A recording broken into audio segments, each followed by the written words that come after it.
அன்பர்களே, இன்று ஏகாதசி. நடுவக்குறிச்சி ஸ்ரீ வீரராகவ பெருமாள் கோவிலை தரிசிப்போமா? திருநெல்வேலி மாவட்டம் பாளையங்கோட்டை சீவலப்பேரி நெடுஞ்சாலையிலே 10 கிலோமீட்டர் உள்ளது நடுவக்குறிச்சி. அங்குதான் இந்த ஆலயம் அமைந்துள்ளது.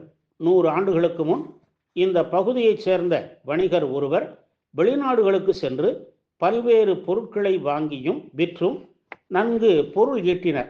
ஒரு கட்டத்தில் பல நெருக்கடிகளையும் அவர் சந்தித்தார். நஷ்டம் ஏற்பட்டு நொடித்தும் போனார்.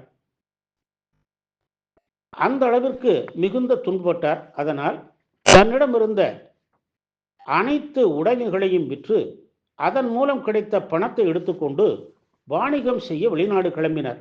அதற்கு முன் இத்தல வீரராகவ பெருமாளை வழிபட்டு வேண்டினார்.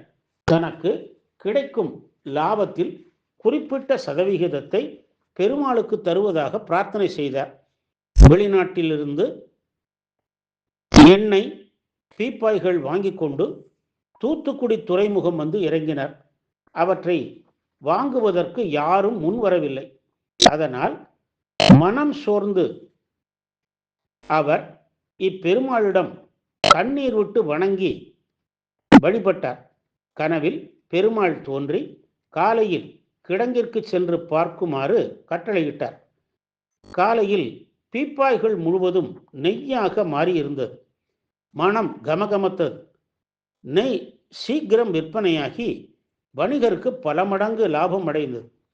அந்த பணத்தில் கோவிலை விரிவுபடுத்தி திருப்பணி செய்து மகா சம்பிரோக்ஷம் எனப்படும் கும்பாபிஷேகமும் செய்தார்.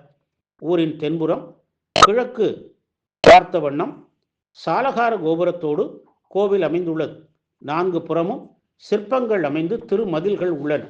பிரதான வாயிலை தாண்டியதும் உயர்ந்து ஓங்கிய மாவிலங்கை மரங்கள் 2 தலவிருஷங்களாக உள்ளன. வெளி சுற்றை தாண்டியதும் கருடாழ்வார் மண்டபம், பலிபீடம், முகமண்டபம் உள்ளன. அடுத்து மகாமண்டபம். இதன் வடபுறம் ஆஞ்சநேயர், வேணுகோபாலர், நவநீத கிருஷ்ணர், ராமானுஜர் ஆகிய சன்னதிகள் உள்ளன. அர்த்த மண்டபத்தில் உற்சவர் ஸ்ரீதேவி பூதேவியோடு வீரராகவ பெருமாள் எழுந்தருளி உள்ளார். கருவறையில் மூலவராக நின்ற கோலத்தில் வீரராகவ பெருமாள் வேண்டிய வரமளித்து நிற்கிறார். மூலவர் விமானம் வேசர வடிவில் அமைந்துள்ளது. பாஞ்சராத்திர முறைப்படி தினமும் 2 கால பூஜைகள் நடைபெறுகின்றன. தினமும் காலையில் கோபூஜை நடைபெறுகிறது. வெளிச்சுற்றில் அரசு, வேம்பு மற்றும் நாகர்கள், குபேர விநாயகர், கோசாலை, தீர்த்த கிணறு ஆகியவை உள்ளன. மாங்கல்ய பலம் தழைக்க தாயாருக்கு திருமாங்கல்ய காணிக்கை அளிப்பது இங்கு பழக்கம். தமிழ் மாத பிறப்பன்று விசேஷ கோமாதா பூஜை மற்றும் திருவிளக்கு வழிபாடு நடைபெறுகிறது. திருமணப்பேறு, மகப்பேறு, தொழில் அபிவிருத்தி அடைய இங்கு வேண்டுகிறார்கள்.